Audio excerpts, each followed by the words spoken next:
بسم اللہ الرحمن الرحیم۔ یہ کاشانہ بصیرت کا آڈیو بک سیکشن ہے۔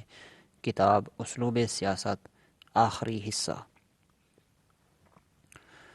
اس وقت اسلامی ممالک میں امریکی اسلام کو لانے والے یہ حکمران ہیں، اور یہی حکمران چاہتے ہیں کہ ان اسلامی ممالک میں امریکی اسلام ہو۔ امریکی اسلام میں درباری ملاؤں کو زکوٰۃ سے بھی پیسہ ملے گا اور مراعات بھی ملیں گے۔ آیا بادشاہت کا نظام اسلام میں ہے؟ ہمارے حکمران یہی امریکی اسلام ہم پر مسلط کرنا چاہتے ہیں۔ اس اسلام میں امریکہ کی بالادستی ہوگی۔ جس اسلام کی ضیاء الحق بات کرتا ہے، اس میں امریکہ کی بالادستی ہوگی اور نام صرف اسلام کا ہوگا۔ ہماری بدبختی ان نائل حکمرانوں کی وجہ سے ہے، لیکن آپ دیکھیں کہ فلسطین کے مسئلے کے حوالے سے، ایران عراق جنگ کے حوالے سے اگر ہمارے ان حکمرانوں میں مسلمانوں کے لیے درد ہوتا تو یہ کبھی بھی اپنے اجتماعات میں اسلام اور مسلمانوں کے مفادات کے خلاف فیصلے نہ کرتے۔ اور اردن میں جو کانفرنس ہوئی، کیا اس میں اسرائیل کے خلاف فیصلہ کیا؟ نہیں، بلکہ فیصلہ کسی اور کے خلاف ہوا۔ اسرائیل کا نام تک نہیں لیا گیا۔ مسلمان ممالک کے وزرائے خارجہ کی جو میٹنگ ہوئی تھی، اس میں اسرائیل کے خلاف کوئی اقدام نہیں ہوا۔ فیصلہ ہوا کہ حاجیوں پر پابندی لگائی جائے، حاجیوں کی تعداد کو کم کیا جائے۔ اسلام نے قرآن میں حج واجب نہیں کیا، وَلِلَّهِ عَلَى النَّاسِ حِجُّ الْبَيْتِ مَنِ اسْتَطَاعَ إِلَيْهِ سَبِيلًا۔ تو پھر یہ کیسے حاجیوں کو کوٹے میں کمی کا فیصلہ کرتے ہیں؟ اسرائیلی گوریاں برسا کر ہمارے نوجوانوں کو شہید کرتے ہیں، ناموس کی بے عزتی کرتے ہیں، مسجد اقصی کی بے حرمتی کرتے ہیں۔ عرب حکمران اسرائیلیوں کے خلاف قرارداد پاس نہیں کرتے، بلکہ جمہوری اسلامی ایران جو صحیح معنوں میں امریکہ اور اسرائیل کا دشمن ہے کے خلاف قرارداد پاس کرتے ہیں۔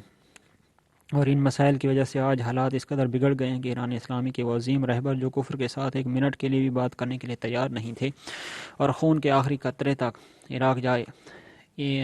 یا عراق کی مکمل آزادی تک جنگ کا تہیہ کر چکے تھے، ان نااہل حکمرانوں کی وجہ سے، ان عرب حکمرانوں کے ضد اسلام رویہ کی وجہ سے اور استکباری اور طاغوتی طاقتوں کی سازش کے نتیجے میں، بقول امام خمینی کہ جس چیز کو میں نے قبول کیا ہے جو میرے لیے زہر کے پیالے کے پینے سے کم نہیں ہے، یعنی عراق سے جنگ بندی کرنا۔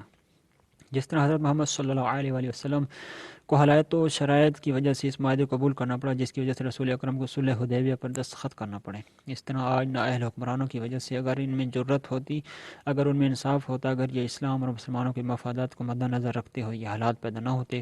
کون نہیں جانتا کہ جار عراق ہے؟ کون نہیں جانتا کہ عراق نے جنگ میں کیمیائی ہتھیاروں کا استعمال کیا؟ کس کو پتہ نہیں کہ سمندر میں خلیج فارس میں جنگ عراق نے شروع کی؟ کس کو پتہ نہیں کہ ساری برائیوں کی جڑ صدام ہے؟ سب کو پتہ ہے، سب جانتے ہیں۔ زندہ ضمیر، بیدار اہل دیر، اہل عقل سب جانتے ہیں۔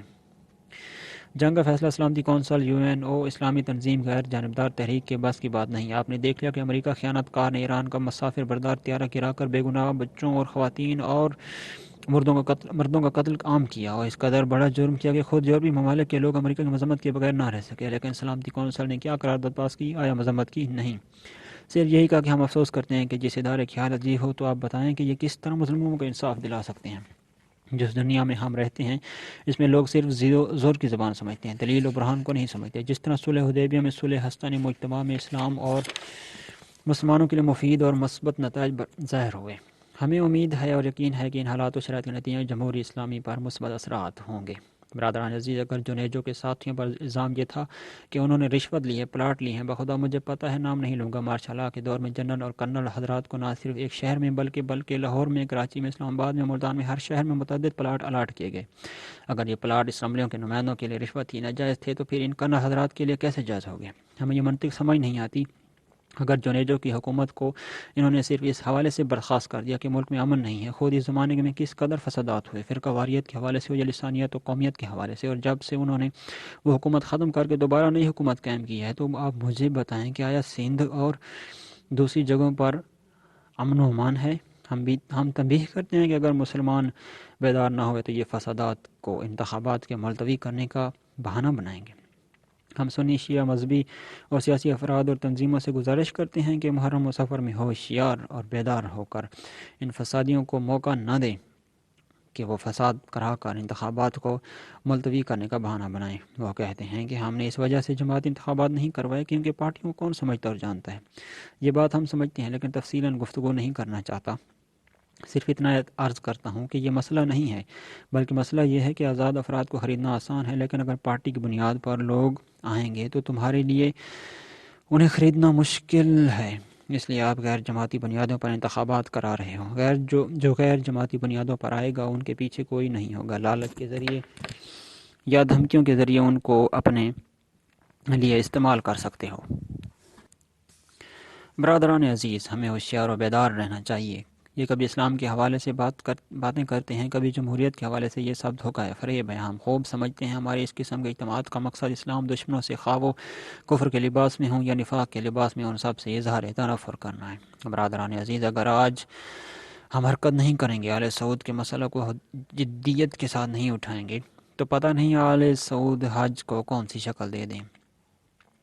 آج انہوں نے صرف فلسطینیوں، لبنانیوں، ایرانیوں کو حج سے منع کیا ہے۔ اگر ہم نے سستی کی اور اس مسئلے کو سنجیدگی سے نہ لیا، ہم نے صدا احتجاج بلند نہ کی، تو ہو سکتا ہے کہ آئندہ سال ہم پر بھی پابندی لگا کر ہم نے حج کی عظیم فائد و برکات سے محروم کریں۔ آل سعود کا کوئی اعتبار نہیں ہے، اس لیے کہ ان کی اپنی کوئی پالیسی نہیں ہے، وہ امریکہ کی پالیسی پر عمل کرتے ہیں۔ برادران عزیز، ہمیں اس بات پر دکھ ہے کہ اگر کسی جگہ پر ایک دو آدمی مر جاتے ہیں تو دنیا والے شور مچاتے ہیں، اخبارات میں، رسالوں میں ان کے چرچے ہوتے ہیں۔ حرم خدا میں، مسجد الحرام میں نہتے بے گناہ حاجی، معصوم عورتیں، معصوم بچے اور معذور افراد سینکڑوں کی تعداد میں قتل ہوتے ہیں، اور دنیا پر اس کا اثر نہیں ہوتا، اور سب سے بڑھ کر حرم خدا کی حرمت پامال کی جاتی ہے، لیکن انہیں کچھ نہیں کہا جاتا۔ برادران عزیز، ان مسائل کی طرف ہمیں توجہ کرنی چاہیے۔ اگر ہمیں حج سے صحیح فائدہ اٹھانا ہے تو پھر مکہ، مدینہ، حرمین شریفین ایسے افراد کے ہاتھوں میں ہونے چاہیے جو مسلمانوں کے صحیح نمائندے ہوں، جو امریکہ کے نمائندے نہ ہوں، جو متقی و پرہیزگار ہوں۔ برادران عزیز، حج کے فلسفے سے خود بھی آگاہ ہوں اور دوسروں کو بھی آگاہ کریں، انہیں سمجھائیں کہ حج ایک وسیع مفہوم رکھتا ہے، حج کے مختلف پہلو ہیں۔ اگر ہم نے حج کامل انجام دینا ہے تو تمام پہلوؤں کی طرف توجہ دینا ہوگی۔ میں اس سے زیادہ حیر و مزاحم نہیں ہوتا۔ آپ برادران عزیز اور منتظمین جلسہ کا تہ دل سے شکریہ ادا کرتا ہوں اور استدعا کرتا ہوں کہ شہداء کے لیے سورہ فاتحہ تلاوت فرمائیں۔ والسلام علیکم ورحمۃ اللہ وبرکاتہ۔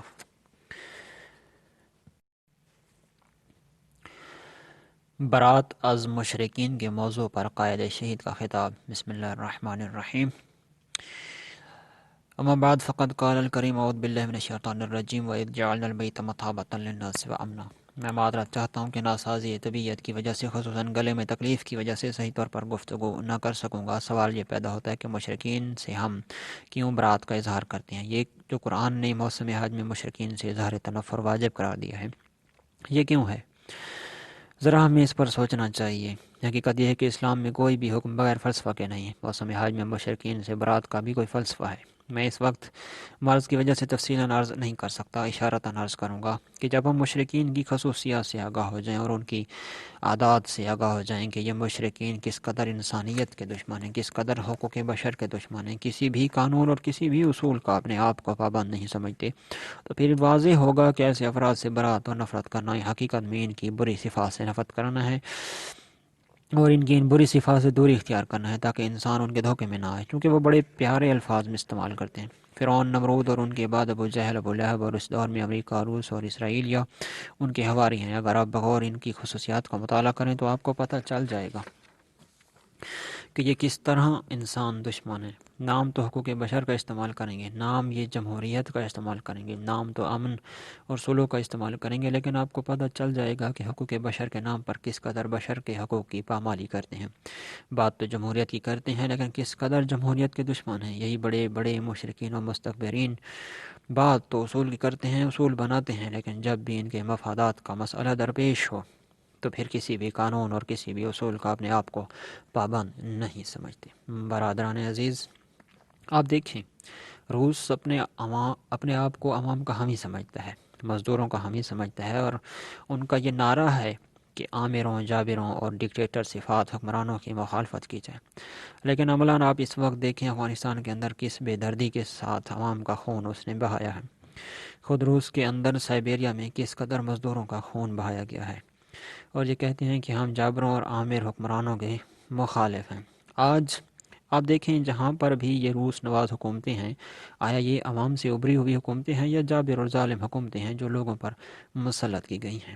اسی طرح امریکہ کو دیکھیں کہ اپنے آپ کو جمہوریت کا علم بردار سمجھتا ہے، لیکن خود کس قدر جمہوریت کا احترام کرتا ہے کہ ایران میں ایک جمہوری حکومت ہے، عوام کے انتخابات کے ذریعے منتخب حکومت ہے، انقلاب اسلامی تو اپنی جگہ پر، لیکن ان کی منطق کے مطابق یہ ایک عوامی انقلاب ہے۔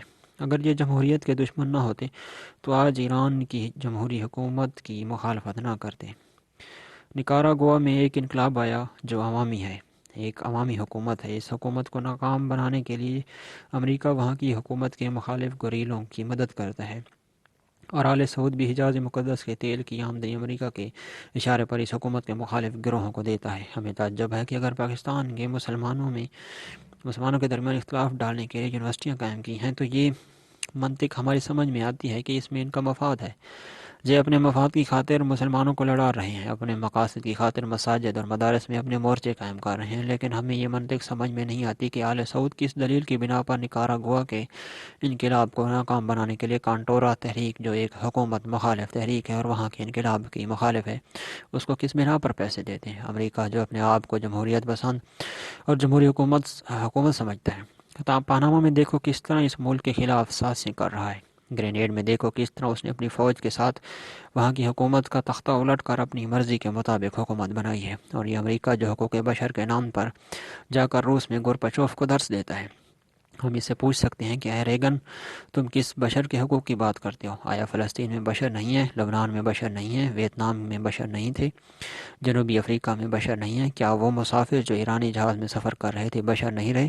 اس بشر کے حقوق کی امریکہ بات کرتا ہے۔ کیا بشر صرف وہی ہے جو امریکہ کے مفادات کے لیے کام کرے، خواہ وہ یہودی ہو اور خواہ وہ نام نہاد مسلمان حکمران ہو؟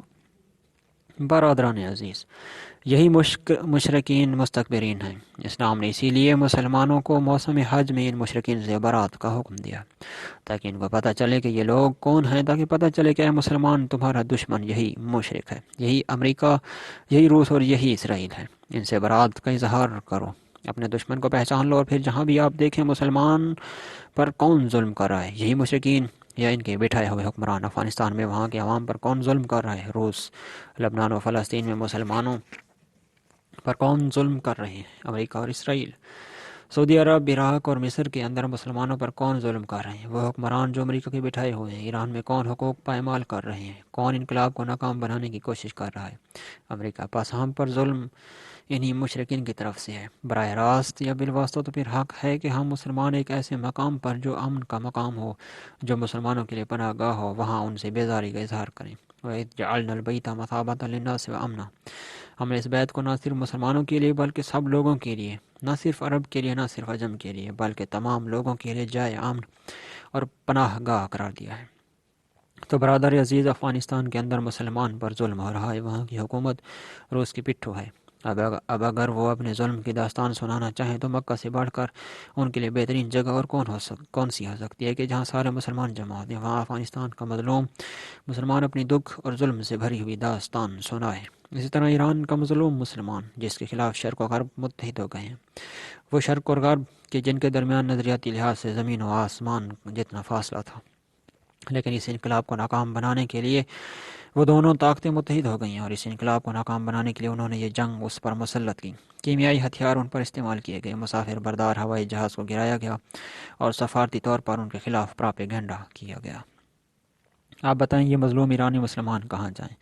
UN میں جائیں کہ جہاں امریکہ بیٹھا ہوا ہے؟ سلامتی کونسل میں جائیں کہ جہاں امریکہ بیٹھا ہوا ہے، جو ہر قرارداد کو ویٹو کرتا ہے؟ اب آپ بتائیں کہاں جائیں؟ آیا مکہ سے بڑھ کر، حرمین شریفین سے بڑھ کر اس کام کے لیے کوئی بہترین جگہ ہے کہ جہاں پورے عالم اسلام کے صحیح نمائندے جمع ہوں اور وہاں پر امنیت ہو، ان کو یہ خطرہ نہ ہو کہ پولیس ہم پر حملہ کرے گی، اس لیے کہ شہر امن ہے، مکان امن ہے، یہ خطرہ نہیں ہے کہ کوئی ہم پر فائر کرے گا۔ اس سے بڑھ کر اور اس سے بہترین جگہ کون سی ہو سکتی ہے کہ فلسطین مظلوم، لبنان مظلوم، جن پر اسرائیل مظالم کر رہا ہے، ہر روز جوانوں کو شہید کیا جا رہا ہے، ان کی ناموس کو پائمال کیا جا رہا ہے، ہر روز ان کی مساجد کے تقدس کو پائمال کیا جاتا ہے۔ یہ فلسطینی اور یہ لبنانی مسلمان مکہ میں مرد آباد اسرائیل، مرد آباد اسرائیل کا نعرہ نہ لگائیں، مدینہ میں مرد آباد امریکیوں کا نعرہ نہ لگائیں، تو آیا خود فلسطین کے اندر سوائے گولیوں کے انہیں کون سا جواب ملتا ہے؟ برادران عزیز، مشرکین سے اظہار تنفر کے لیے بہترین جگہ مکہ اور مدینہ ہے، اور موسم حج ہے کہ جہاں سارے عالم اسلام کے نمائندے جمع ہوتے ہیں اور مسلمان ایک دوسرے کے دکھ اور تکلیفوں سے آگاہ ہو جاتے ہیں تاکہ ان کی تکلیفوں کو ختم کرنے کے لیے کوئی حل تلاش کریں۔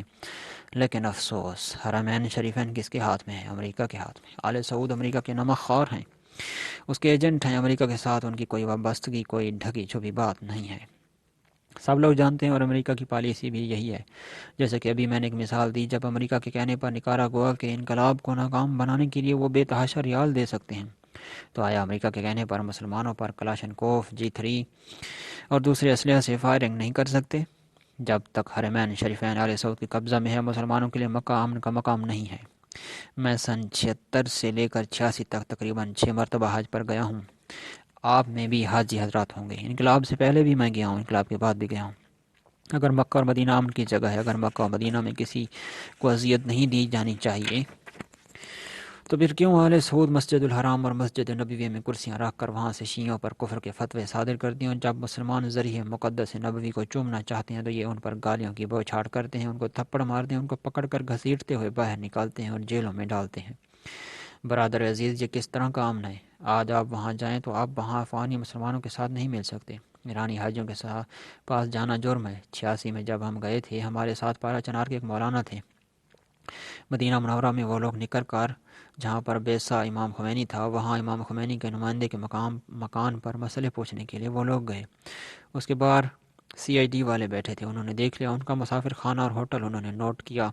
رات کے وقت ہے، یہ سالم دین کو اٹھاتے ہیں، پھر ساتھیوں کو پتہ نہیں کہ اسے کہاں لے گئے، کس لیے لے گئے۔ وہاں پر انہوں نے ان پر تشدد کیا۔ آخر میں کہا تم کیوں وہاں گئے؟ بابا میں پاکستانی ہوں۔ پھر سے کہا کہ ہم صبح سرحد کا ایک پشتو زبان والا آدمی بلاتے ہیں، انہوں نے اپنے ایجنٹ رکھے ہوئے ہیں، وہ ان سے باتیں کرتے ہیں۔ تم کیوں گئے تھے؟ اس نے جواب دیا کہ مسئلہ پوچھنے کے لیے گیا تھا۔ پھر اس کے بعد 2-3 گھنٹے ان کو روک کر آخر میں جب ان پر ثابت ہو گیا کہ کوئی خاص مسئلہ نہیں تو اس کے بعد انہوں نے اسے چھوڑ دیا۔ یعنی یہاں پر ایک مسلمان کے ساتھ ملنا وہ جرم قرار دیتے ہیں۔ اب آپ مجھے بتائیں کہ اس حج سے مسلمان وہ فوائد حاصل کر سکتے ہیں جو قرآن نے ذکر کیے ہیں، لیشہدوا منافع لکم۔ قرآن کہتا ہے لوگ حج انجام دیں تاکہ اپنے منافع کو اپنی آنکھوں کے ساتھ دیکھ سکیں۔ آیا اس طرح ہم مسلمان اپنے حج کے منافع دیکھ سکتے ہیں؟ جب دوسرے مسلمانوں کے ساتھ ملنے کی اجازت نہ ہو، بات کرنے کی اجازت نہ ہو تو برادران عزیز یہ درد ہے۔ آج فلسطینی حاجی پر پابندی ہے، لبنان کے 40 سال سے کم عمر جوانوں کے لیے حج پر جانے کی پابندی ہے، ان کو ویزا نہیں دیتے۔ ایران کے مسلمانوں پر حج کی پابندی ہے۔ پاکستان میں کچھ افراد ہیں جن کے حج پر جانے کی پابندی ہے۔ اب آپ مجھے بتائیں کہ قرآن کا کیا حکم ہے؟ ان الذين كفروا ويصدون عن سبيل الله والمسجد الحرام الذي جعلناه للناس، یہ لوگوں کو روکتے ہیں وہ مسجد الحرام جس کو ہم نے کسی خاص گروہ کے لیے، قوم کے لیے قرار نہیں دیا۔ الذي جعلناه للناس، ہم نے ناس کے لیے قرار دیا، سب کے لیے قرار دے دیا۔ کوئی فرد خواہ عرب کا رہنے والا ہو یا باہر سے آیا، دونوں وہاں پر برابر ہیں۔ تو پھر آل سعود کو کیا حق ہے کہ وہ مثلا فلسطینی یا لبنانی یا ایرانی یا دوسری جگہ کے حجاج کو وہاں جانے سے روکے؟ کیا یہ وہی لوگ نہیں ہیں جن کا متعلق قرآن نے کہہ دیا ہے کہ اس سے بڑھ کر ظالم اور کون ہو سکتا ہے، جو خدا کی مساجد میں جانے سے لوگوں کو روکے، مسجد الحرام جانے سے لوگوں کو روکے، اور ان پر خدا کی لعنت ہے اور انہیں عذاب عظیم کی وعید دی ہے۔ برادران عزیز، اگر ہم چاہتے ہیں کہ رسول اعظم کی طرح حج انجام دیں اور حج کے منافع سے صحیح طور پر فائدہ اٹھا سکیں، تو پھر ہمیں یہ کوشش کرنی چاہیے کہ آل سعود کے ہاتھوں سے ہم حرمین شریفین کو آزاد کروا لیں۔ برادران عزیز، کچھ لوگ یہ تصور کرتے ہیں کہ چونکہ آل سعود سنی ہیں اس لیے ہم ان کی مخالفت کرتے ہیں۔ نہیں، ایسا مسئلہ نہیں ہے۔ اولاً کسی بھی حکومت کو حرمین شریفین پر حکومت کرنے کا حق نہیں ہے۔ حرمین شریفین کو کھلا شہر قرار دینا چاہیے۔ آل سعود کی خود اپنی قانونی حیثیت کیا ہے؟ حجاز پر انہوں نے ظلم کے ساتھ قبضہ کیا ہوا ہے، ہزاروں مسلمانوں کا خون بہا کر انہوں نے حجاز پر قبضہ کیا ہے۔ حجاز پر ان کی حکومت قانونی نہیں، اور تیسرا ان کے ذاتی کردار کو۔ برادران عزیز، آپ یہ دیکھ رہے ہیں کہ آل سعود کی پشت پناہی کون کرتا ہے، امریکہ یا وہی ناجائز حکمران؟ آپ نے سنا ہے کہ آج سے چند دن پہلے جب یہاں سے ایک وزیر حجاز کے دورے پر جا رہا تھا تو اس پر اخباروں نے یہ سرخی لگا دی کہ حرمین پر آل سعود کی حکومت قانونی ہے۔ ہم پوچھتے ہیں کہ کس قانون کے مطابق؟ کیا اسلامی قانون کے مطابق؟ آل سعود کو وہاں کے عوام نے منتخب نہیں کیا، آیا ان کے بنائے ہوئے قانون کے مطابق؟ ان کے پاس تو کوئی قانون ہی نہیں ہے، لہٰذا کس قانون کی بنا پر آپ کہہ رہے ہیں کہ حرمین شریفین کی محافظت ان کا قانونی حق ہے؟ اگر یہ حکمران ضیاء آج ان کا ساتھ نہ دیں تو وہ بھی ان کے استحکام کے لیے ریال نہیں دیں گے۔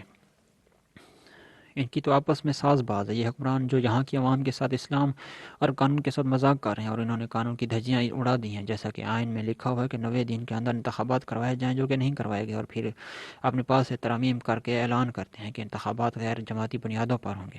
کیا پھر اسمبلیوں میں وہی لوگ نہیں آ جائیں گے اور وہی مسئلہ نہیں پیش آئے گا؟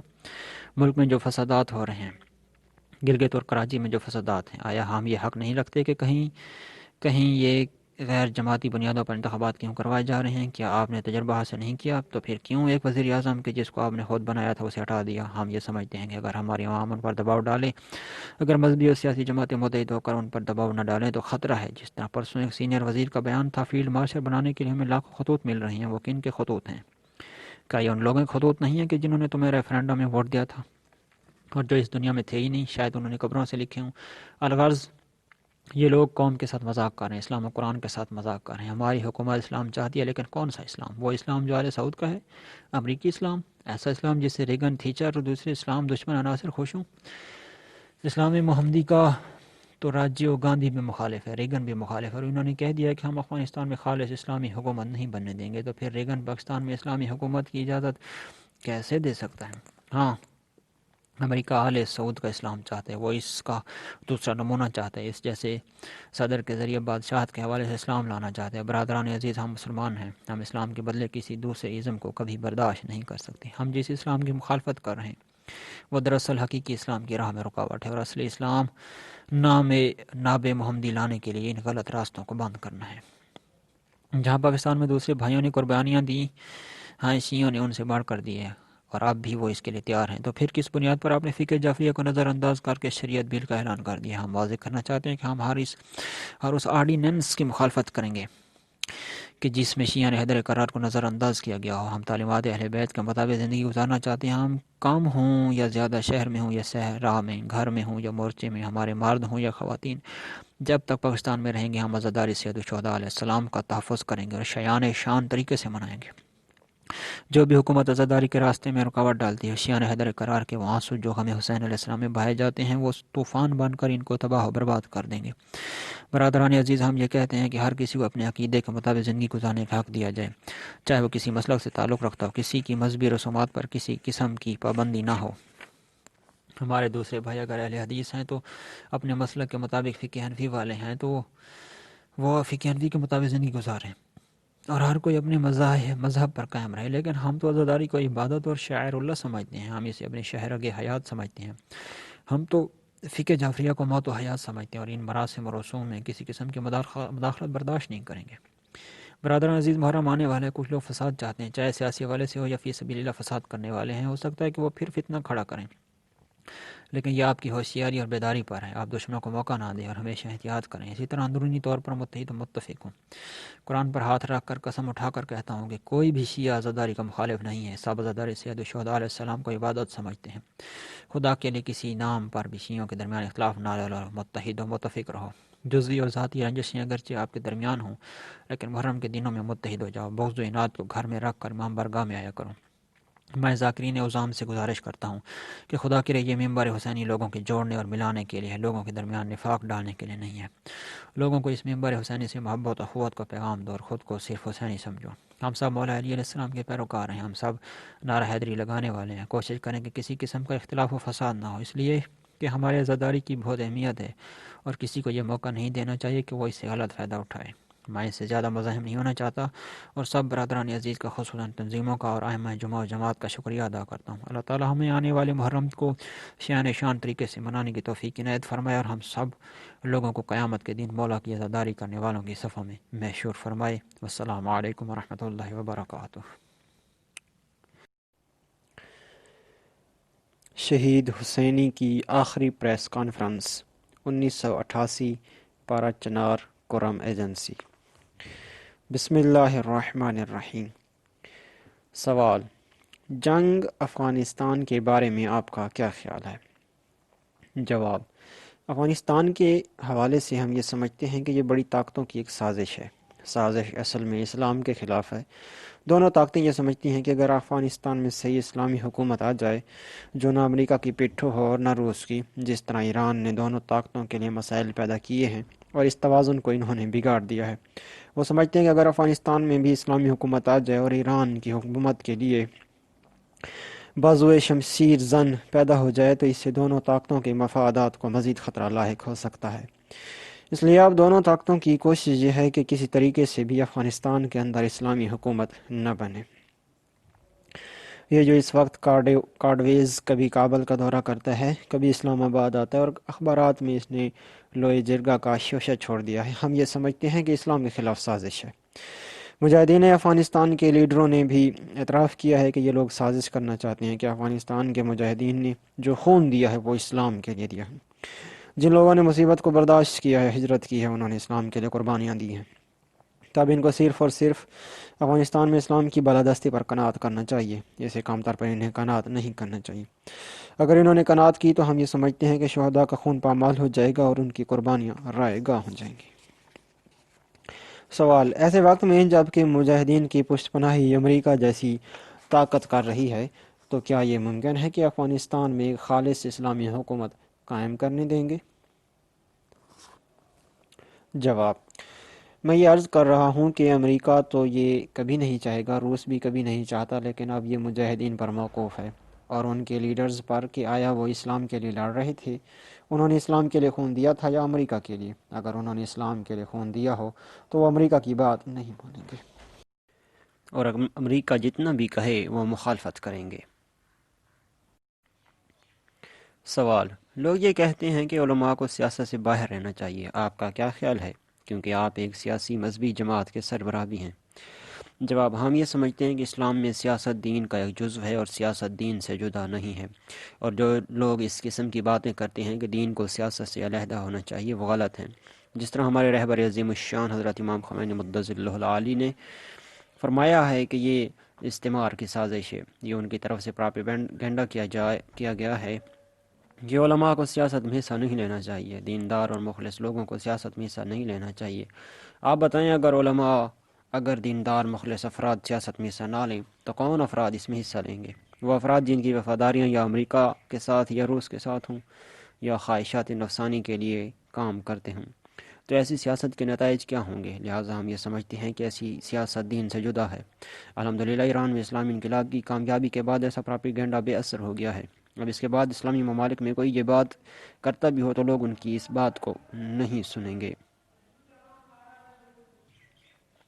سوال واضح نہیں ہے۔ جواب: قرم ایجنسی آزاد قبائل میں جو نظام قائم ہے اس کے بہت سے نقصانات ہیں۔ اس وقت میں سارے نقصانات بیان کرنا نہیں چاہتا، لیکن صرف ایک نقصان یہاں بیان کروں گا، اور وہ یہ ہے کہ جو قبائل اور ایجنسیوں میں سسٹم ہے اس کے نتیجے میں عوام کو عمل سے روکتے ہیں۔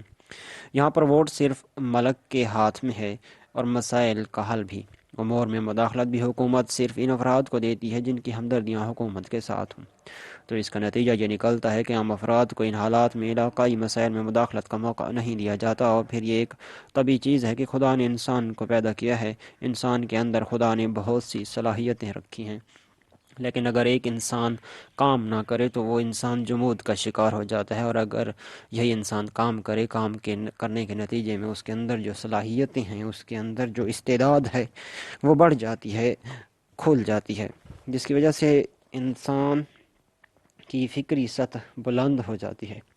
ہم یہ سمجھتے ہیں کہ ہماری ایجنسیوں میں جو نظام یا سسٹم ہے اس کا سب سے بڑا نقصان یہ ہے کہ یہاں کے لوگوں کی سطح فکری تباہ ہو گئی ہے اور لوگ بڑے محدود طور پر سوچتے ہیں، لوگ جمود کا شکار ہیں۔ یہ تو کلی بات تھی۔ دوسرا مسئلہ قرم کے حوالے سے یہ ہے کہ ہم اگر موجودہ چند سالوں کے حالات پر نظر ڈالیں تو ہم سمجھتے ہیں کہ یہاں کی انتظامیہ بالکل ناکام ہے، یعنی چند سال میں جتنی بھی انتظامیہ آئی ہیں سب ناکام ہو گئی ہیں، اس لیے کہ آپ خود دیکھ لیں، میں دور نہیں جاتا، 4-5 سال کی بات کرتے ہیں، شلوزان میں ایک مسئلہ ہوا، حکومت نے اب تک اس مسئلہ کو حل نہیں کیا۔ اس طرح یہ پاڑا اور بوڑ کی قبائل کا آپس میں مسئلہ ہوا، اب تک اس کو انہوں نے حل نہیں کیا۔ پھر سن 86 میں صدہ کی جنگ ہوئی، ہمارے بھائی مہاجر ہیں، حکومت نے اب تک اس مسئلہ کو حل نہیں کیا۔ اس کے بعد سال گزشتہ میں جو دل خراش حادثہ ہو، اس کے نتیجے میں لاکھوں بلکہ کروڑوں روپے کی املاک کو نقصان پہنچایا گیا اور کم از کم سینکڑوں انسانی جانیں ضائع ہو گئیں۔ اب تک اس مسئلہ کو حکومت نے التوا میں ڈالا ہوا ہے۔ تو ہم یہ سمجھتے ہیں کہ یہ واقعات اس بات پر دلیل ہیں کہ ہماری انتظامیہ، چاہے پہلی انتظامیہ ہو یا یہ والی، یہ ناکام ہو گئی ہے، اور اس کی ناکامی کے اور بھی عوامل ہو سکتے ہیں، لیکن بڑا سبب یہ ہے کہ جو واقعات ہوتے ہیں ان میں زیادہ تر حکومت خود ملوث ہوتی ہے، ڈائریکٹ یا انڈائریکٹ، اور پھر بدبختی سے جب جنگ ہو جاتی ہے پھر جرگہ بھی حکومت معین کرتی ہے، عوام کو اختیار نہیں دیتی کہ وہ اپنی طرف سے معین کریں، وہ خود جرگہ بناتے ہیں، ان کو بلاتے ہیں، ان کے فیصلہ بھی کرواتے ہیں۔ مقصد یہ ہے کہ اس میں عوام کی مداخلت نہیں ہوتی۔ جب مداخلت نہیں ہوتی تو اس کا نتیجہ یہ نکلتا ہے کہ ان کے مسائل اپنی جگہ پر باقی رہ جاتے ہیں۔ اس کے منفی اثرات ہوتے ہیں، لہٰذا ہم یہ سمجھتے ہیں کہ اس وقت ہمارے جو حالات ہیں یہ بڑے مبہم قسم کے حالات ہیں۔ قرم میں نہ شیعہ فساد چاہتے ہیں اور نہ ہی سنی۔ قرم میں شیعہ سنی دونوں امن چاہتے ہیں، دونوں چاہتے ہیں کہ بھائی چارے کی طرح زندگی گزاریں، دونوں چاہتے ہیں کہ قرم ترقی کرے۔ مثلا معاشی حوالے سے، ایگریکلچرل کے حوالے سے، منصوبہ بندی کے حوالے سے نہ سنی یہ چاہتا ہے کہ قرم مفلوق الحال اور نہ شیعہ۔ بس کون چاہتا ہے؟ میں یہ سمجھتا ہوں کہ حکومت یہ چاہتی ہے کہ لوگ اس طرح سے دربدر ہوں اور ایک دوسرے کے خلاف جنگ کرتے رہیں اور ان کے لیے کوئی پروگرام نہ ہو، ان کو مزدوری کے مواقع نہ دیے جائیں۔ آپ اندازہ لگائیں، اگر قرم میں کارخانے لگائے جائیں، اگر لوگوں کو کام دلایا جائے، اگر یہ لوگ مصروف ہو جائیں تو پھر کیوں ایک دوسرے کے خلاف جنگ کریں؟ لیکن جب ان کا کوئی کاروبار ہی نہیں ہے تو مسئلہ یہ ہوتا ہے کہ یہ ایک دوسرے کے ساتھ لڑائی جھگڑے کرتے ہیں۔ ہم دیکھتے ہیں کہ پانی کا مسئلہ بھی ہے۔ یہاں دیہاتوں میں اب جائیں، بہت سے دیہات ایسے ہیں جہاں لوگ بارش کا پانی گھروں میں جمع کرتے ہیں یا دوسری جگہوں سے دور ندیوں میں سے پانی لا کر تالاب میں جمع کرتے ہیں، اور پھر کتے بھی پانی پیتے ہیں، حیوان بھی پیتے ہیں اور انسان بھی پیتا ہے۔ آپ جائیں، صحرا کلے ہے، لنڈی ہے، لچکینہ ہے، نالنے بانے، اس علاقے کی طرف جا کر دیکھیں، اور بدبختی یہ ہے کہ خدا پارا چنار شہر میں سب سے زیادہ لوگوں کو پانی کا مسئلہ درپیش ہے۔ تو سوال یہ ہے کہ یہ پیسہ جو بجٹ میں آتا ہے، یہی پیسہ جو کمیشن کے حوالے سے حکومت دیتی ہے، اگر یہ پیسہ ان تعمیری کاموں پر خرچ کیا جاتا تو آج قرم گل و گلزار ہوتا۔ بدقسمتی سے جو بھی انتظامیہ آتی ہے، انہوں نے مخصوص افراد کو پالا ہوا ہے اور یہ پیسہ ان کو دے دیا جاتا ہے اور عوام کی بہبود پر بہت مختصر رقم خرچ ہوتی ہے، وہ بھی اپنی یاری دوستی کے حوالے سے خرچ ہوتا ہے، لیکن عوام کے لیے، غریبوں کے لیے، مظلوموں کے لیے کوئی بھی کام کرنے والا نہیں ہے۔ ایک اور سوال کے جواب میں فرمایا، آپ کو معلوم ہونا چاہیے کہ ہماری تحریک جو ایک مذہبی تنظیم ہے اور ہماری منزل مقصود اسلام ہے، ہم انتخابات کے حوالے سے کسی بھی پارٹی کے ساتھ اتحاد کر سکتے ہیں، البتہ ابھی ہم نے طے نہیں کیا ہے۔ ہمارے انتخاب کے حوالے سے اتحاد ہو سکتا ہے، کسی کے ساتھ ہم مدغم ہو جائیں یہ بالکل ممکن نہیں ہے۔ ہماری تحریک ایک مستقل، علیحدہ اور اپنا ایک منشور رکھتی ہے، اپنے اہداف و اغراض ہیں، اور اپنے ادارات میں الحمدللہ انشاءاللہ پورے ملک میں چاروں صوبوں اور آزاد کشمیر میں شمالی علاقہ جات میں ہماری بھرپور نمائندگی ہے۔ ہم یہ دعویٰ کر سکتے ہیں کہ ہماری جماعت ملک گیر جماعت ہے اور ہر جگہ پر لاکھوں کی تعداد میں عوام کی حمایت اس تحریک کو حاصل ہے۔ سوال، تحریک نفاذ فقہ جعفریہ ایک خاص فقہ کی نمائندگی کرتی ہے، کیا الیکشن میں یہ امید ہے کہ دوسرے لوگ بھی آپ کو ووٹ دیں گے؟ جواب اس سلسلے میں یہ ہے کہ اصل مسئلہ منشور کا ہے۔ ٹھیک ہے، ہماری تحریک کا نام تحریک فقہ، تحریک نفاذ فقہ جعفریہ ایک فقہ کے ساتھ مخصوص ہوتا ہے، لیکن جو ہمارا منشور ہے وہ ہم نے ملک کے لیے بنایا ہے۔ اس میں اسلام کے حوالے سے بات کی ہے، اس میں پاکستانی ہونے کے حوالے سے پاکستان کے شہریوں کے مفادات کو مد نظر رکھا گیا ہے۔ میں سمجھتا ہوں کہ جب کوئی ہمارا منشور دیکھ لے گا، خواہ وہ سنی ہو، خواہ وہ شیعہ ہو، خواہ وہ غیر مسلم ہو، اگر انہوں نے دیکھ لیا کہ ان کے مسائل تحریک کے پلیٹ فارم سے حل ہو سکتے ہیں تو وہ ضرور تحریک کو ووٹ دیں گے۔ سندھ کے موجودہ حالات کے بارے میں کیا خیال ہے؟ جواب، بدقسمتی سے جب مارشل لا لگا، میں نے جیسا کہ پہلے سوال کے جواب میں عرض کیا کہ اس کے بڑی منفی اثرات قوم اور ملک پر مرتب ہوئے ہیں، ملک میں فرقہ واریت اور علاقائی تعصب ابھارا گیا ہے اور خود سندھ میں علیحدگی پسند قسم کی تنظیمیں قائم کی ہیں، ان کو بھی تقویت ملی ہے، اور اس کے علاوہ قومیت کے نام پر جو تعصب پھیلایا گیا ہے، کبھی پختون اور مہاجر کے نام پر، کبھی مہاجر و سندھی کے نام پر، بھائی بھائی کا گلا کاٹ رہا ہے، اور ہم یہ سمجھتے ہیں کہ یہ بھی پاکستان کے عوام کے لیے مارشل لا کے تحفوں میں سے ایک تحفہ ہے۔ پاکستان میں بھی صحیح طور پر غیر جانبدارانہ جماعت انتخابات ہوئے اور عوام کی صحیح نمائندہ حکومت برسر اقتدار آ جائے تو انشاءاللہ امید ہے کہ فرقہ واریت، علاقائی تعصب کی بے خونی اور کم از کم حوصلہ شکنی ہو جائے گی انشاءاللہ۔ البتہ ان فسادات میں ہم یہ بیرونی ہاتھ کو بھی رد نہیں کر سکتے، اس میں بیرونی ہاتھ بھی ہو سکتا ہے، لیکن زیادہ تر یہ ماشاء اللہ جو ہم پر مسلط کیا گیا ہے اس کے یہ نتائج ہیں۔ ایک اور سوال کے جواب میں فرمایا، نہ شیعہ من حیث القوم گنہگار ہیں، نہ سنی من حیث القوم گنہگار ہیں، کچھ لوگ تھے جو کہ حکومت کے اشاروں پر چلے اور حکومت کو خوش کرنے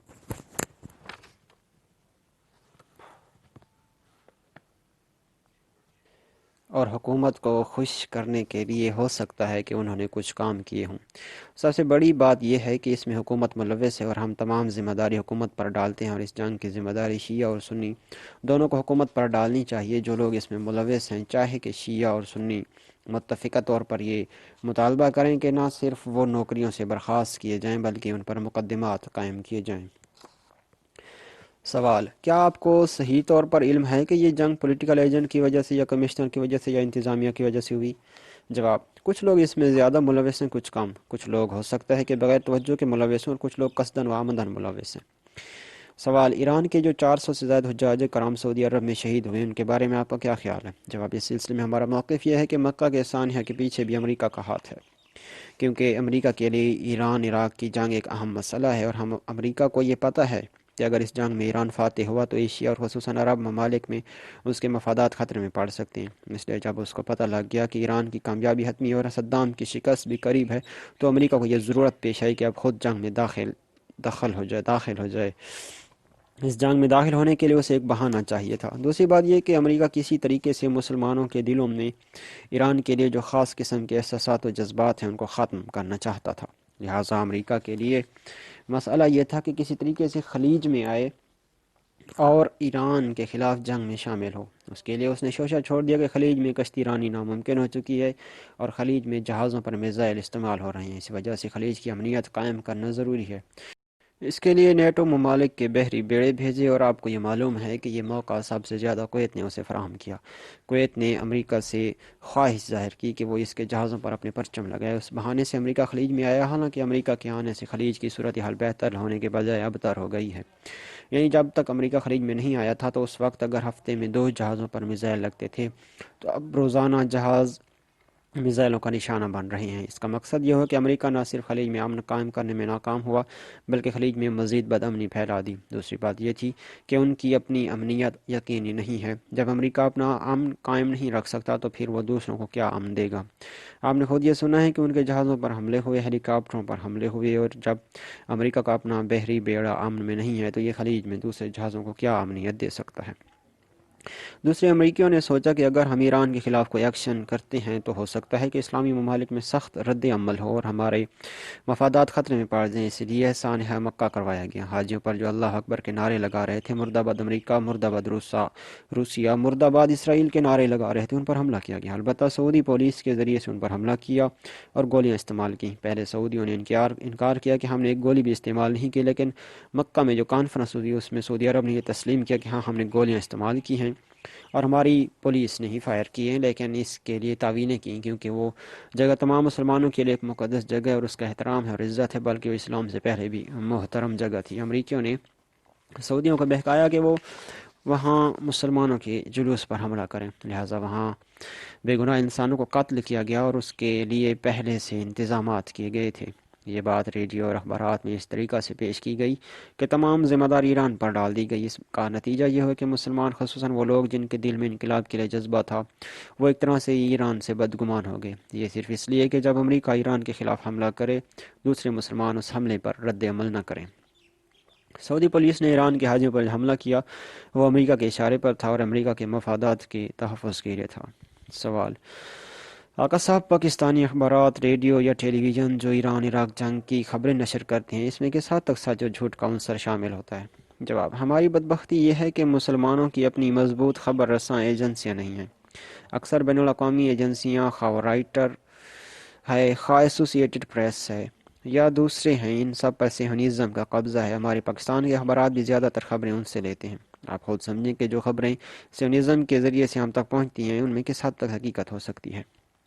سوال: قرم ایجنسی میں جو فسادات ہوئے ان میں بہت نقصان ہوا۔ آج کل جنگ کے علاوہ جو نقصان ہو رہا ہے اس کے بارے میں آپ کا کیا خیال ہے کہ زیادہ نقصان وہ ہے یا یہ ہے؟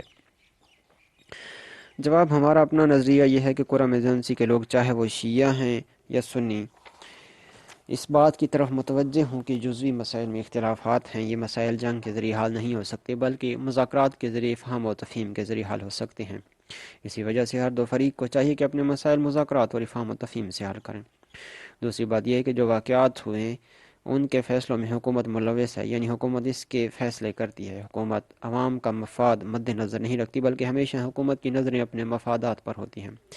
اس وجہ سے وہ فیصلے غیر منصفانہ اور غیر عادلانہ ہوتے ہیں۔ فیصلہ جب غیر عادلانہ ہوتا ہے تو اس غیر عادلانہ فیصلے کے نتیجے میں بعد میں کئی جنگیں ہوتی ہیں۔ اب ہمارا سنی اور شیعہ سے یہ تقاضا ہے کہ یہ خواہش ہے کہ قرآن کے مسائل حل کرنے کے لیے حکومت پر اعتماد نہ کریں، کسی اور پر اعتماد نہ کریں، بلکہ خود بیٹھیں، کیونکہ قرآن میں شیعہ اور سنی رہتے ہیں۔ جب شیعہ اور سنی رہتے ہیں تو یہ اپنے مسائل اور مفادات کو زیادہ بہتر طور پر جانتے ہیں بنسبت اس کے کہ جو باہر سے آئے۔ سوال آقا صاحب، افغانستان اور روس کی جو جنگ ہے، جواب استعمار چاہتا ہے کہ یہ انقلاب اسلامی رنگ میں باقی نہ رہے۔ دوسری بات یہ ہے کہ جب روس نکل جائے تب بھی افغانستان میں غیر جانبدارانہ انقلاب اسلامی نہ آئے، اسلامی حکومت قائم نہ ہو۔ امریکہ آج ایران کی اسلامی حکومت سے راضی نہیں ہے تو اسی طرح وہ افغانستان کی اسلامی حکومت سے بھی راضی نہیں ہوگا۔ اس وجہ سے ان کی کوشش ہے کہ جب افغانستان سے روس نکل جائے تو برائے نام اسلامی حکومت قائم ہو جو حقیقت میں مغرب اور امریکہ کی نمائندگی کرے۔ جب ان کو تسلی ہو جائے کہ ہماری مرضی کے ساتھ حکومت آ سکتی ہے تو اس وقت طبی بات ہے کہ جہاں جنگ بندی اور روس کے افغانستان سے نکالنے کے لیے امریکہ سب سے زیادہ کوشش کرے گا۔ آپ نے حضرت امام خمینی کے ساتھ ملاقات کی ہے، اس میں آپ نے مسلمانوں کے اجتماعی مفادات کے لیے کیا باتیں کی؟ جواب: ہم نے ایران کی تقریباً تمام اہم شخصیات سے ملاقاتیں کی۔ حضرت امام خمینی مدظل العالی سے ایک عمومی طور پر اور ایک خصوصی طور پر ملاقات ہوئی۔ خصوصی طور پر جو ملاقات ہوئی اس میں ہمارے ساتھ لبنان کے سید محمد حسین فضل اللہ جو کہ شیعہ عالم ہیں، شیخ سعید شعبان جو کہ اہل سنت کے عالم ہیں، 2 فلسطین کے افراد تھے، ایک ایران کے وزیر اعظم تھے اور ایک میں خود موجود تھا۔ اس جگہ صرف اس پر بات ہوئی کہ امام نے کہا کہ ہم آپ سے خوش ہیں کہ آپ اپنے ملکوں میں اسلام کے لیے کوشش کر رہے ہیں اور ہماری طرف سے مطمئن رہیں۔ انشاءاللہ ایران متحد و متفق ہے اور اسلام کے لیے جہاں بھی مسلمان خدمت کر رہے ہیں ایران ان کا پشت پناہ اور دوست ہے۔ دوسری بات یہ کہ دوسرے جن مسئولین سے بات ہوئی، ایرانی صدر، اسپیکر اور دوسری اہم شخصیات کے ساتھ، تو ان کے ساتھ یہ بات ہوئی کہ دنیا میں مسئلہ اسلام اور کفر کا ہے۔ آپ لوگ یہ کوشش کریں کہ ہر جگہ اسلام کے نام پر کفر کے خلاف ایک متحدہ محاذ بنائیں۔ آج ہمارے لیے بہترین موقع ہے کہ مسلمان خصوصاً جوانوں کی توجہ اسلام کی طرف ہوئی ہے اور آپ اسلام کے لیے، اسلامی احکامات کے لیے اور اسلامی معارف کو لوگوں تک پہنچانے کے لیے جتنے بھی وسائل ہیں انہیں استعمال کریں۔ اتحاد کے لیے کوشش کریں۔ اتحاد و اتفاق کے بغیر یہ مقاصد حاصل نہیں ہو سکتے۔ استعمار کے خلاف مسلمانوں میں جو عناد و عداوت ہے اس کو اور زیادہ کرنے کے لیے چاہیے کہ اپنی مہم تیز کر دیں۔ سوال: افغانستان اور روس کی جنگ کے بارے میں آپ کی کسی سے بات چیت ہوئی؟ جواب: افغانستان کے سلسلے میں ہم نے افغانستان کے لیڈروں سے جو کہ ایران میں مقیم ہیں یا یہاں پر ہیں ان سے کچھ باتیں ہوئی ہیں۔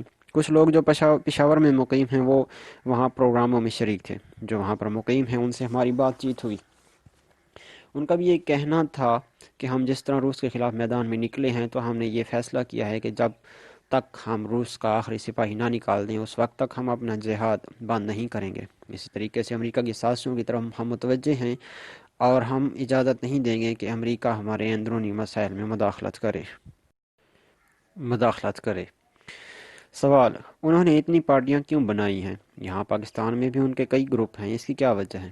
جواب: یہ ایک طبی بات ہے کہ ایسے وقت میں مختلف گروپ بنتے ہیں، لیکن ہمیں امید ہے کہ اگرچہ افغانستان میں اس وقت گروپ متعدد ہیں، پارٹیاں متعدد ہیں، لیکن ان کا ہدف مشترک ہے اور مقصد ایک ہے، تو ان پارٹیوں کا ہونا ان کے ہدف تک پہنچنے میں رکاوٹ نہیں بنے گا۔ اگرچہ پارٹیاں متعدد ہیں لیکن مقصد ایک ہے، وہ اسلام کے کلمے کی سربلندی اور کفر خصوصاً روس کو افغانستان سے باہر کرنے کے لیے ایک آواز ہوں گے اور متفق اور متحد ہوں گے۔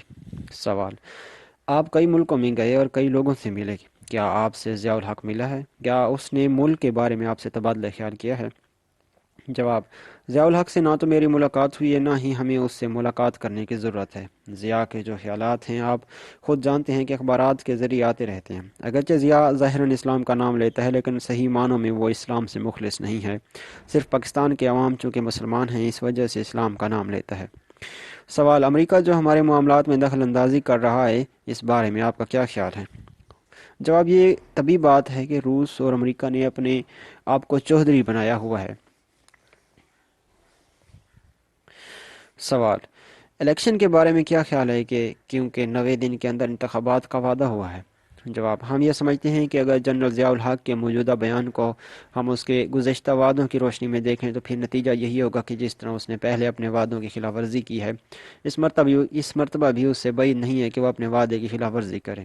اگر سیاسی پارٹیوں نے اس پر دباؤ ڈالا اور بیرونی طور پر بھی اس پر دباؤ ہوا تو شاید اس وجہ سے وہ انتخابات کا اعلان کر دے۔ یہ معلوم نہیں کہ آیا 90 دن کے اندر انتخابات ہوتے ہیں۔ ہو سکتا ہے کہ ان دنوں میں وہ اعلان کر دے، یعنی 90 دن کے اندر، اور پھر یہ بھی معلوم نہیں کہ جماعتی بنیادوں پر ہوں گے یا غیر جماعتی بنیادوں پر ہوں گے یا متناسب نمائندگی بنا پر ہوں گے۔ قبل از وقت کچھ نہیں کہا جا سکتا۔ سوال: الیکشن کے بارے میں یہ کہا جاتا ہے کہ موسم خراب ہے اور زیادہ لوگ حج پر گئے ہوئے ہیں، اس وجہ سے ممکن ہے کہ 90 دن کے اندر اندر انتخابات نہ ہوں، تو کیا یہ ممکن ہے کہ انتخابات لیٹ ہو جائیں؟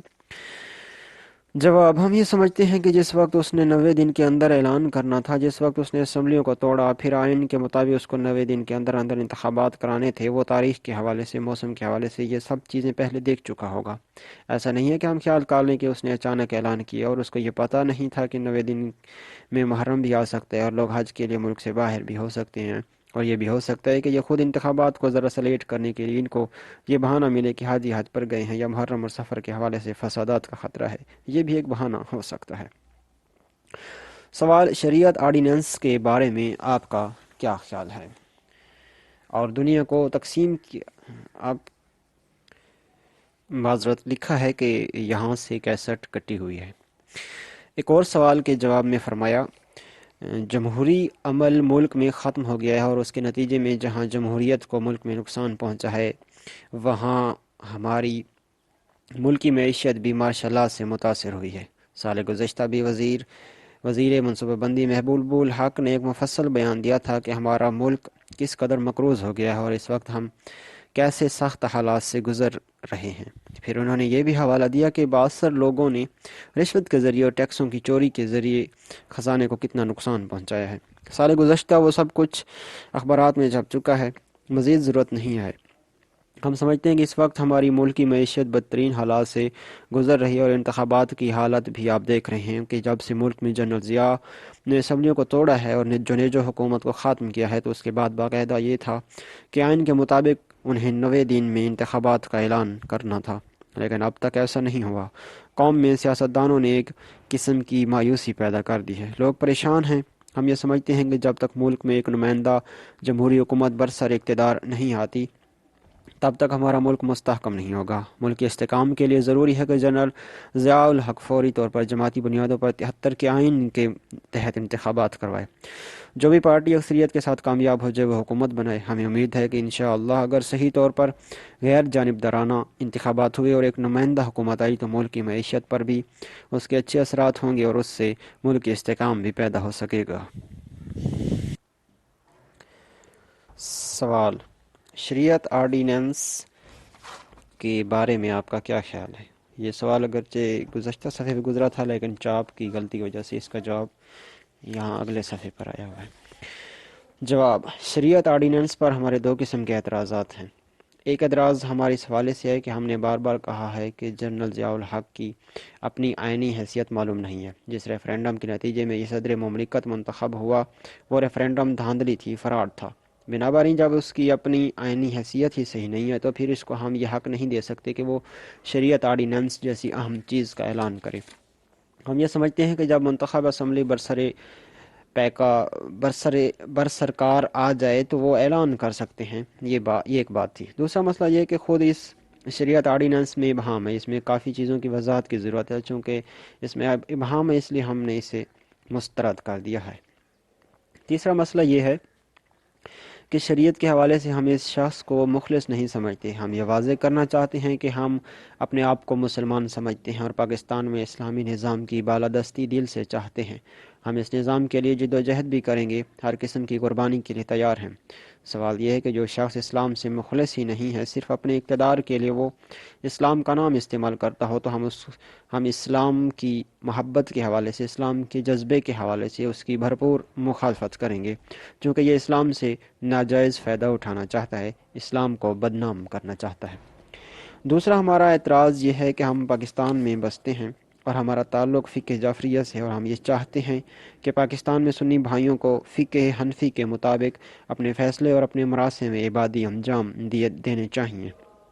اگر فرض کریں غیر مقلد ہے مثلاً اہل حدیث، ان کو اپنے فقہ کے مطابق ہم شیعان حیدر کرار علیہ السلام پاکستان میں چاہتے ہیں کہ تعلیمات اہل بیت اور فقہ جعفری کے مطابق ہمارے فیصلے ہوں۔ اس شریعت آرڈیننس میں اہم مسئلہ فیڈرل شریعت کورٹ کا ہے، مگر افسوس کہ شریعت کورٹ میں انہوں نے شیعوں کو بالکل نظر انداز کیا ہے، یہ اکثر نظر انداز کیا ہے۔ وہاں پر جب ہمارے جج نہ ہوں تو کس طرح فقہ جعفری کے مطابق فیصلہ ہوگا؟ فیڈرل شریعت کورٹ میں، جو کہ شریعت آرڈیننس کے حوالے سے ایک اہم چیز ہے، اس میں انہوں نے ہمیں نظر انداز کیا ہے۔ اس وجہ سے ہم اس شریعت آرڈیننس کی مخالفت کرتے ہیں۔ سوال: کیا یہ ممکن ہے کہ پاکستان میں ایک اسلامی حکومت آئے اور وہ پھر شریعت آرڈیننس جیسے قوانین کو نافذ کرے؟ جواب: پاکستان میں جو مذہبی تنظیمیں، مذہبی پارٹیاں ہیں، علماء ہیں، اگر یہ سب تنگ نظری کو چھوڑ دیں، اسلام کے وسیع تر مفادات کو مد نظر رکھیں اور مل کر ایک مشترکہ پروگرام بنائیں اور مل کر کام کریں، تو یہ بات ممکن ہے کہ شریعت کے حوالے سے اگر دو آدمی فیصلہ کرتے رہیں تو یہ نتیجہ خیز نہیں ہوگا، جیسا کہ سینیٹر قاضی عبداللطیف اور سینیٹر سمیع الحق، جو JUI درخواستی گروپ سے ہیں، نے مل کر شریعت بل بنایا۔ اگر ملک مذہبی پارٹیاں، جس میں شیعہ ہو یا سنی، اہل حدیث ہوں یا اہل تصوف، جتنی بھی اسلام کے نام پر یہاں قوتیں پائی جاتی ہیں، مل کر ایک مشترکہ پروگرام بنائیں، تنگ نظری کو چھوڑ دیں، ایک دوسرے کو تسلیم کر لیں، تو ہم یہ سمجھتے ہیں کہ اس وقت ان کی کوششیں بھی ضائع نہ ہوں گی اور ان کا مثبت نتیجہ نکل سکتا ہے۔ لیکن ہم جو موجودہ حالات میں تنگ نظری دیکھ رہے ہیں، ایک دوسرے کے خلاف بیانات ہیں، ایک دوسرے کے خلاف کفر کے فتوے ہیں، اس سے ہماری صلاحیتیں ضائع ہونے کے سوا کوئی مثبت نتیجہ نہیں مل سکتا۔ سوال: کیا عام انتخابات کے لیے آپ عوام کو ایک منشور پیش کریں گے؟ جواب: تحریک نفاذ فقہ جعفریہ نے گزشتہ سال 6 جولائی کو مینار پاکستان پر ایک منشور عوام کو دیا تھا۔ اس منشور میں نظام کے حوالے سے، اقتصاد کے حوالے سے اور جتنے بھی شعبہ ہے زندگی ہیں ان کے حوالے سے ہم نے اپنا موقف واضح کر دیا ہے۔ اب مزید دوسرے منشور کی ہمیں ضرورت نہیں ہے، البتہ جب ہمیں یہ احساس ہوا کہ اس میں کچھ ترمیم کرنی ہے یا ان میں کچھ چیزیں زیادہ کرنی ہیں تو یہ ہم کر سکتے ہیں، لیکن منشور جو ہم نے 6 جولائی کو مینار پاکستان پر دیا تھا وہ ہمارا وہی منشور ہے۔ اس میں ہم نے ایک منشور کمیٹی بنائی تھی، انہوں نے قرآن و سنت اور مراجع عظام کے فتاوی کو مد نظر رکھ کر یہ منشور بنایا ہے۔ سوال: آپ خود الیکشن میں حصہ لیں گے؟ جواب: اس سلسلے میں ابھی 8 جولائی کو گزشتہ جمعہ کو اسلام آباد جامعہ اہل بیت میں ہماری مرکزی کونسل کی ایک میٹنگ ہوئی، جس میں تفصیلی گفتگو ہوئی اور یہ ہم نے طے کیا ہے کہ ہم نے انتخابات میں حصہ لینا ہے، لیکن ہم نے پہلے بھی ایک سیاسی سیل بنایا تھا جسے آپ الیکشن سیل کہہ سکتے ہیں۔ اس کو ہم نے کہہ دیا ہے کہ اس کو توسیع دیں اور اس میں کچھ اور افراد بھی لے لیں اور حالات پر کڑی نظر رکھیں، مطالعہ کرتے رہیں، پھر ہم دیکھیں گے کہ حکومت کیا اعلان کرتی ہے۔ انتخابات جماعتی بنیادوں پر ہوتے ہیں یا غیر جماعتی بنیادوں پر، متناسب نمائندگی وغیرہ، تو جس طرح وہ اعلان ہوگا اسی طرح ہمارا سیاسی فیصلہ ہوگا کہ ہمیں کیا لائحہ عمل اختیار کرنا ہے۔ سوال: امریکہ نے ایران کے طیارے کو نشانہ بنایا ہے، اس کے بارے میں آپ کا کیا خیال ہے؟ جواب: اس سلسلے میں ہم یہ سمجھتے ہیں کہ امریکہ نے جو یہ کام کیا تھا یہ دو مسئلوں کے ساتھ مربوط ہے۔ ایک خلیج کی موجودہ جنگ کا مسئلہ ہے۔ امریکہ کبھی نہیں چاہتا کہ اس جنگ میں جمہوری اسلامی ایران کامیاب ہو جائے، اس لیے اگر اس جنگ میں جمہوری اسلامی ایران کامیاب ہو جائے تو اس کے پورے خطے پر، خصوصاً جو قریب کا منطقہ ہے، اس پر اس کے اثرات ہوں گے اور امریکی مفادات کو سخت دھچکا لگے گا۔ دوسرا مسئلہ یہ ہے کہ امریکہ اور روس دونوں نے تقریباً دنیا کو تقسیم کر رکھا ہے۔ کچھ علاقے روس نے اپنا ذمہ لیے ہیں اور کچھ علاقے امریکہ کے ہاتھ میں ہیں۔ یہ دونوں نہیں چاہتے کہ کوئی بھی حکومت ان کے ہاتھوں سے نکل کر غیر جانبدارانہ بنے۔ تنہا ایران ہے جس نے قربانیاں دے کر، مسلسل جہاد کر کے امریکہ اور روس دونوں کے اثر و رسوخ سے اپنے آپ کو آزاد کرا لیا ہے۔ اب اس وقت دنیا میں کوئی غیر جانبدار ملک ہے تو ہم سمجھتے ہیں کہ صرف اور صرف اس خطہ زمین پر، کرۂ زمین پر ایران ہے۔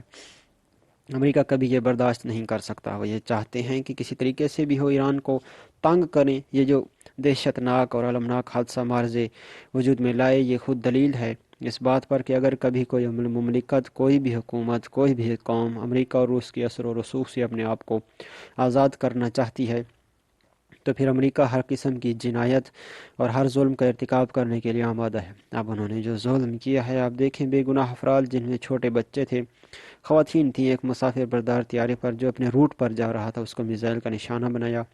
اس سے بڑھ کر دہشت گردی اور کیا ہو سکتی ہے؟ یہ امریکہ جو خود کو کہتا ہے کہ ہم دہشت گردی کے خلاف مہم چلاتے ہیں، اب اس سے ثابت ہو گیا کہ سب سے بڑا دہشت گرد وہی ہے۔ یہ امریکہ جو حقوق انسانی کا اپنے آپ کو علمبردار سمجھتا ہے، اس جہاز پر حملے کے ذریعے انہوں نے ثابت کر دیا کہ حقوق انسانی کا سب سے بڑا دشمن امریکہ ہے۔ بنابر یہ ہم نے بار بار کہا ہے کہ امریکہ اپنے ذاتی مفادات کے لیے ہر قسم کے اصول کو توڑ سکتا ہے۔ نہ بین الاقوامی اصولوں کا انہیں کوئی احساس ہے اور نہ دنیا کے احساسات و جذبات کا۔ ہم یہ سمجھتے ہیں کہ انہوں نے جو کام کیا اور جو ظلم کیا ہے، اس پر جتنی بھی اس کی مذمت کریں کم ہے، اور اب اس وقت عوام کی طرف سے ہم نے دیکھ لیا کہ اس کے خلاف پوری دنیا میں سخت رد عمل ہوا۔ اب ہم بڑے بڑے بین الاقوامی اداروں کے منتظر ہیں۔ ایک UNO اور سلامتی کونسل ہے، دوسرا غیر جانبدار تحریک جس کا صدر افریقہ کے موگابے ہے، اور تیسرا ادارہ اسلامی سربراہ کانفرنس جس کا جنرل سیکرٹری شریف الدین پیرزادہ ہے۔ اب ہم منتظر ہیں کہ یہ جو بین الاقوامی بڑے بڑے ادارے ہیں ان کا رد عمل کیا ہے۔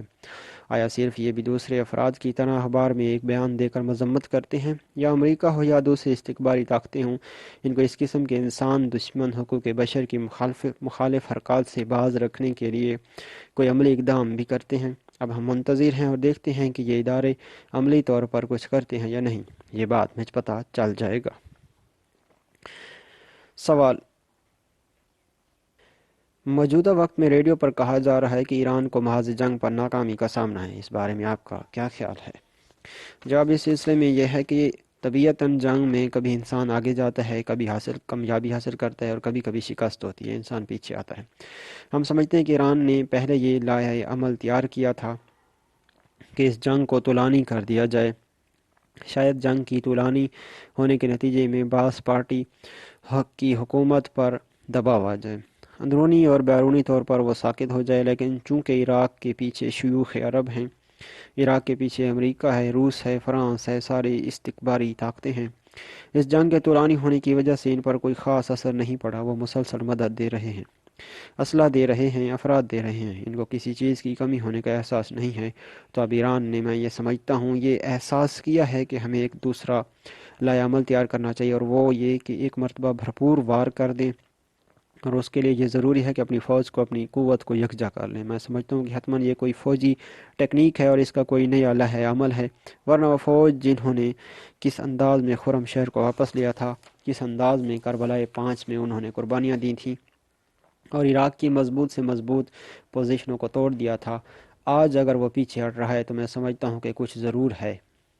یہ نہیں ہے کہ وہ کمزور ہو گئے ہیں اور عراق زیادہ مضبوط ہو گیا اور ان کو پیچھے دھکیل رہا ہے۔ ہم یہ سمجھتے ہیں کہ انشاءاللہ مستقبل میں اس کے خود بخود نتائج واضح ہو جائیں گے کہ انہوں نے جو پیچھے ہٹنے کا فیصلہ کیا ہے، انہوں نے جو عقب نشینی کی ہے، اس کا فلسفہ کیا ہے۔ شاید بعد میں یہ خود بخود واضح ہو جائے گا انشاءاللہ۔